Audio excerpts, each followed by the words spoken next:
Hello everyone, how's going? In this video I will cut the flowers from my garden. Today is August, something very end of August. Let's start from this celosia. I just clean up this garden. I take a lot of sunflower out. Plan to have these sunflowers. I plan to have these sunflowers in the garden so the bird can eat the seed. But you know, they look so ugly in front of this garden. So I am going to, take all the seed out, or maybe just split it up so the bird can eat it. But I have to cut off the plant. So I'm gonna put the seed, around my garden like that, so the bird or the chipmunk can come and get the seed. This celosia is sticking out too much, so I'm going to just cut the whole thing like this.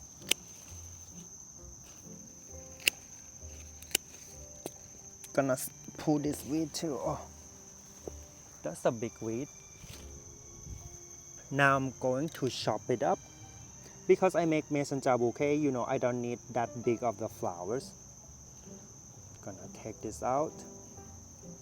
This is gonna be one stem. I probably have about 7 or stems right here.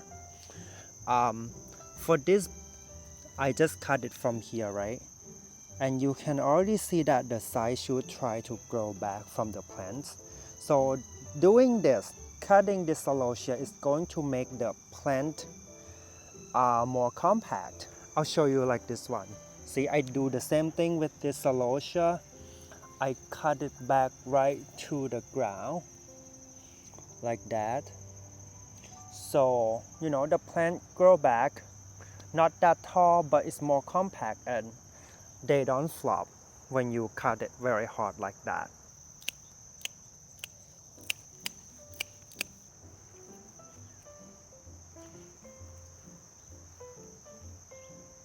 Same thing with this Verbena bonarensis. This is like old flowers. So I chop it off like very low so the plants can, grow back and produce more flower with the side shoots. So they will not flop and they will, be more compact. Gonna put that in the compost pile. For this little cutie one, I will take it for my bouquets. Too old, I want tender, cute, fresh flowers like that. And this one's still good too. And that zinnia flopped so bad, so I am going to cut the whole plant out from, the flopping spot like there.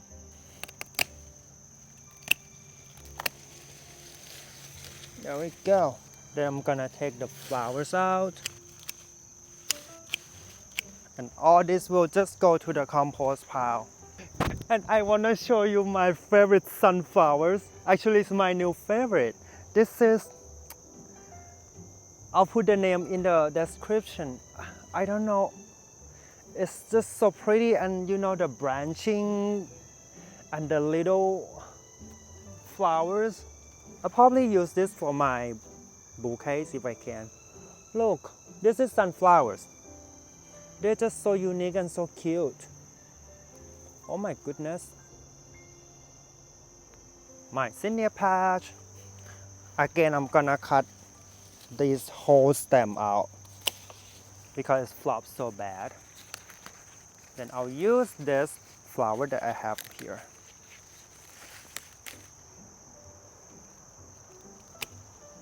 This white thing on the plant is powdery mildew. It doesn't hurt me at all, but it will hurt the plant because the leaves cannot take the sunlight, and when that happens, the plant will start to suffer. And I have tried so many ways. I learned that powdery mildew like this cannot be avoided at all. It's gonna come eventually, it's come with the moisture, it's come with the heat. So in August, like this time of the year, it's going to happen. But there are some things that we can do to kind of minimize the problem. The first thing we can do is to just give the plant a lot of air circulation because the perfect condition to increase the growth of the powdery meadow is the humidity, the like the atmosphere that the moisture is kept in the plant. So I would just cut a lot of this stem out from my patch, like almost take the whole plant out. Okay, kind of thin out the garden. Oh, I'm gonna use this, and then I can use the flowers for my bouquet. You can see here I cut the flowers at the very base of the plant like that, so there's more air circulation in this spot. See, there's only one stem left because I cut a lot of it, and I think I'm gonna just take this out, and this way there's more room for the air to go inside the garden. And this spot is pretty dense. I will maybe take the whole plant out, one of them or maybe two of them, maybe this one. This whole clump has to go out. Yeah, this gonna improve better air circulation. You can see the difference here. This spot I've been thinning out the flowers real good, but this spot I didn't thin out, and I got a lot more powdery meadow in this spot. In the front get more sunlight and of course more air circulation. That's why the middles kind of very bad. Look at this. Oh my goodness, what happened? So cute.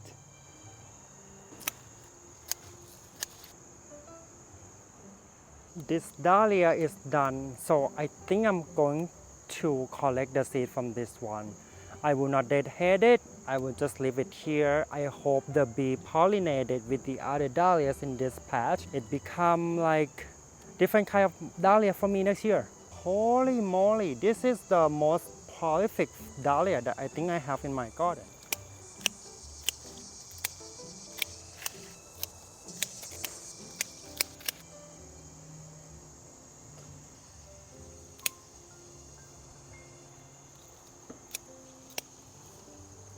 And here we go again. I am running out of the sunlight, so I will just show you around my garden, and then I'm gonna cut them later, okay? So these are the revision of our garden.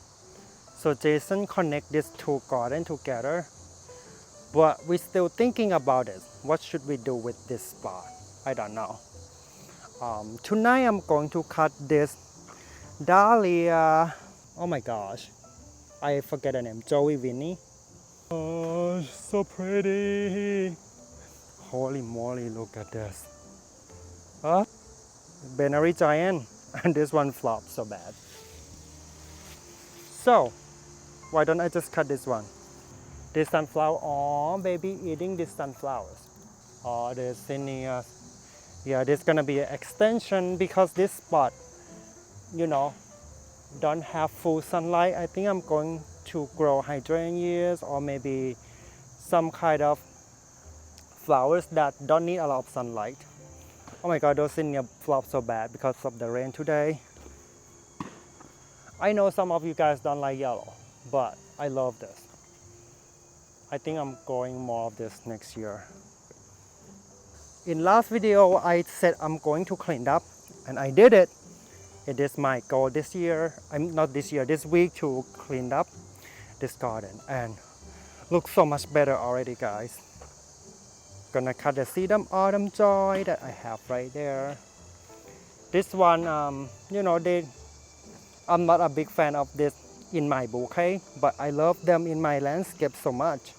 So I'm gonna keep it here, having like the movement for my cottage garden, like the whimsical style. More hydrangeas right there.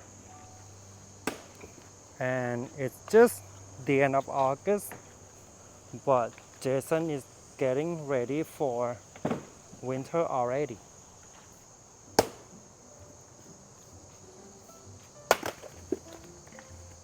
You have to relax.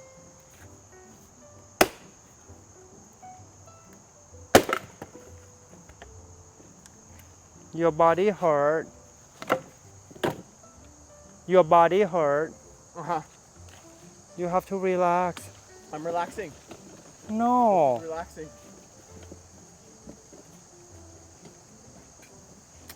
Kids work too hard.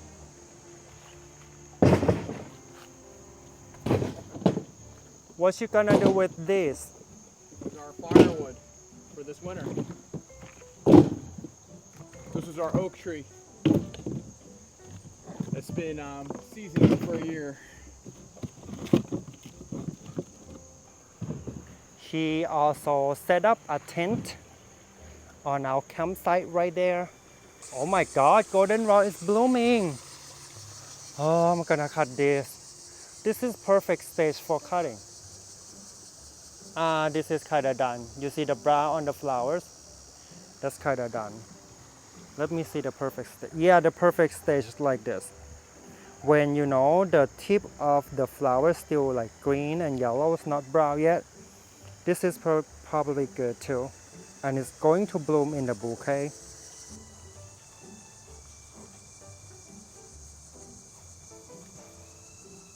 So I've been cutting these so far, plus this mess because I ran out of sunlight. So, oh my God, oh no, why would I do that? So I'm gonna clean up this flower on this table in my basement right now.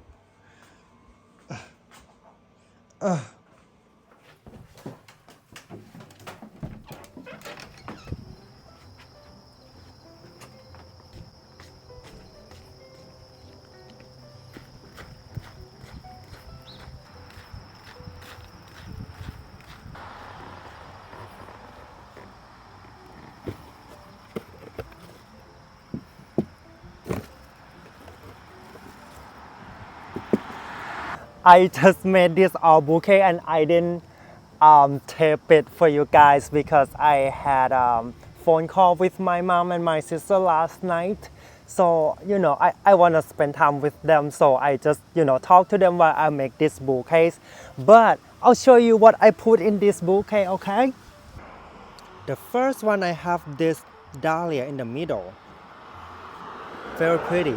And the tempest have some yarrow, you know, hidden underneath it. And even underneath the yarrow, I have the autumn sedum joy. This gonna last forever. So when the dahlias, you know, kind of fade on the bouquet, there's still like flowers underneath the dahlia, like the sedum autumn joy that will last in the vase forever. So my customer, you know, they will have very long lasting flower arrangement. The straw flower is gonna last forever too.